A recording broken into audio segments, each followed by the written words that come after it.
исследовательской работы. Я служу в Театре школы современной пьесы. Он находится, основное здание на Трубной площади в Москве. Это бывший ресторан «Эрмитаж», дореволюционный ресторан. Там любили бывать и Чехов, и Достоевский, и Станиславский. Там бывал и Федор Иванович Шаляпин. И я читал воспоминания выдающегося артиста Михаила Ивановича Жарова. Я не знаю, молодежь помнит или нет, но старшее поколение, конечно, Жарова знает.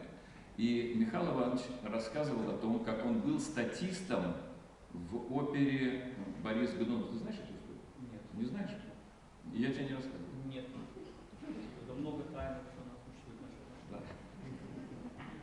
Вот. И он выступления были, это был уже 1915 год. Жарову было 15 лет. Спектакли игрались в нынешнем помещении театра оперетты. Это была опера «Зимина», по-моему. Да, совершенно верно. Вот. И Михаилу Ивановичу невероятно нравилось принимать участие в этих спектаклях. Причем до такой степени нравилась игра Шаляпина, что он ему подражал прямо на сцене. И однажды Федор Иванович схватил его за грудки и говорит: ты что меня, ты что, кривляешь? Кривляешь, издеваешься? Да нет, видимо, мне так нравится, что я просто мимикой пытаюсь повторить то, что вы делаете. И он, Федор Иванович, подарил ему фотографию Миши Жарова, который, верю, не корчил мне рожь. И эта фотография долгие годы хранилась у Михаила Ивановича. Но у него была девушка, Танечка, на год старше его, и Федор Иванович, он такой бонвиванистый был, он схватил эту Танечку за кулисами и говорит: Танюша, поехали сегодня со мной в ресторан. В ресторан «Оливье», что на Трубной. Она говорит: я не поеду. Почему? Ну, у меня есть молодой человек, Миша. Секундная была пауза, и Федор Иванович сказал: ну, бери Мишу и поехали на Трубную.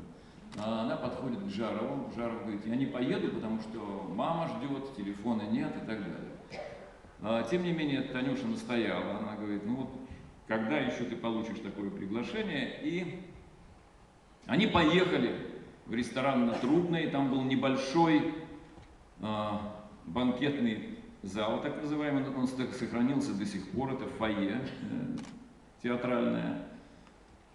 А в большом зале, там, где мы играем, там сохранилась ложа, в общем, там все было до последнего времени таким, каким было когда-то. Там сидели люди, играл оркестрик, и какой-то певец исполнял романс, глядя на луч пурпурного заката. Надо сказать, что компания была достаточно большая, в этой компании был и Станиславский, и Качалов, и Москвин, и кого там только не было, и все выпили, в общем, все уже были такие, знаете, хорошо, так сказать, поддатые, как это сегодня говорят.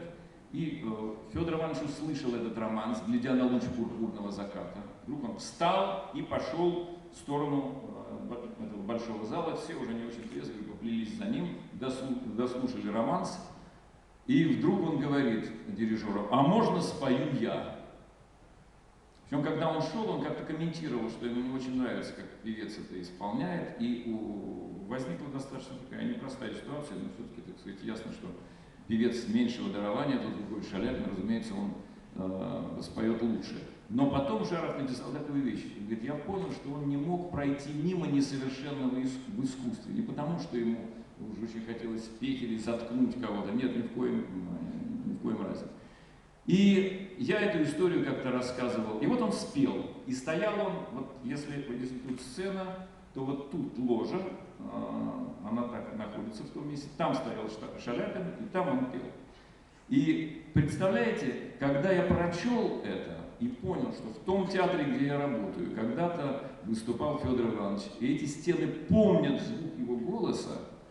Знаете, удивительное дело, вот ты играешь спектакль, ну, и актеры рядом могут играть не очень, они не очень горят, так сказать. И когда ты воображением своим восстанавливаешь ту ситуацию, и ты понимаешь, что этот человек, что дух его тут находился, ты подтягиваешься, и с тобой начинает происходить что-то, знаете, воздействие идет, и ты по-другому... Ты иначе работаешь. И это мне невероятно помогло находиться в таком особом тонусе. Это и помогает мне до сих пор. И на одном из вечеров в театре, по-моему, это было 20-летие театра, я сказал, с тех пор голос Шалякина здесь не звучал. И я попросил поставить фонограмму, часть этой фонограммы вы услышите. Дело в том, что в 1933 году Федор Иванович в Париже в зале Плиель записал 4 романса к фильму «Дон Кихот», о котором мы сейчас говорили.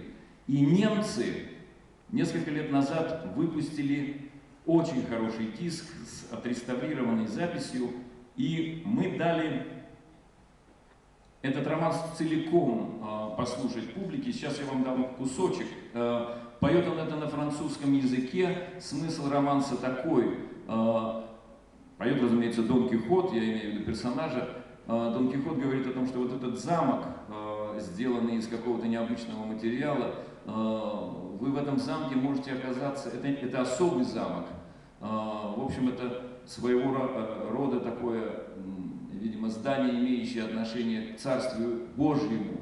И он говорит о том, что вы можете оказаться в этом замке только если у вас чистое сердце. Вот что он поет на французском языке. И мы дали эту запись.